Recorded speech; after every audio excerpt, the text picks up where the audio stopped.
da je, postoji jedan trik, znate, to je jako lepo, lepo.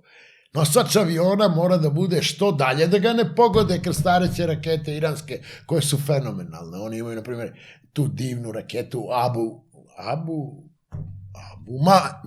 Abu Mahdi se zove. To je divna krstareća raketa, fantastično napravljena sa radarskom glavom, koja ima dualni zadatak, mnogo lep zadatak. Sa jedne iste glave se prati radar, ona ide na radarski snop.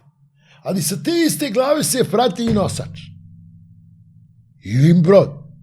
I sad, radarska glava koja prati radarski snop ukapira da je snop vidi.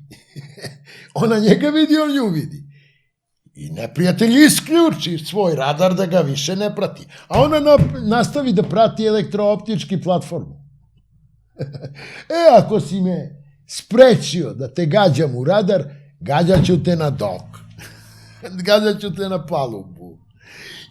I opet je nezaustavljiva. Ona nastavlja da leti ka cilju, bez obzira što je radar isključen.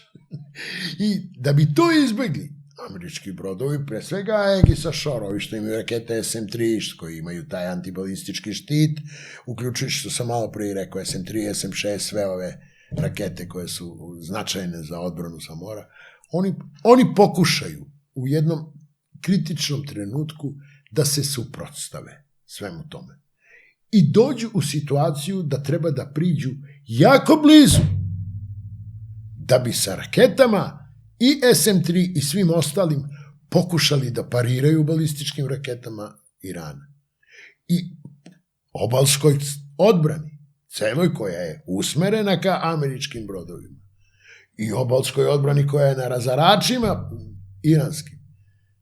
I onda ukapiraju da se ova ne zaustavlja kad se isključi radar. Jer čekaj, pa mi možemo da pratimo radarski, pa isključimo, on opet ide na nas. Opet on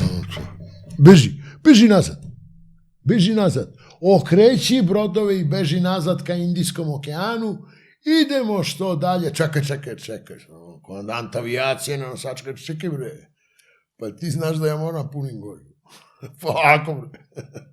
Idemo mi što dalje, ali ja imam KC 132 tanker, pa ako hoćeš da idem da ih bombardujem, ja moram da odem, da odradim zadatak, da se vratim i da ostane 5% goriva kad sleće.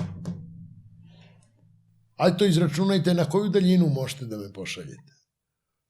Čekaj, pa nas će ovi da pogode na toj daljini. Čekaj, igramo šah, ajde. Ti moraš da znaš kad gađaju i tad da se skloniš.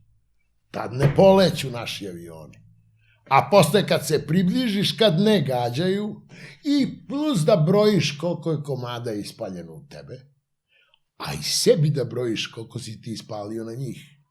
Pa da mi kažeš, ko je više promašivo?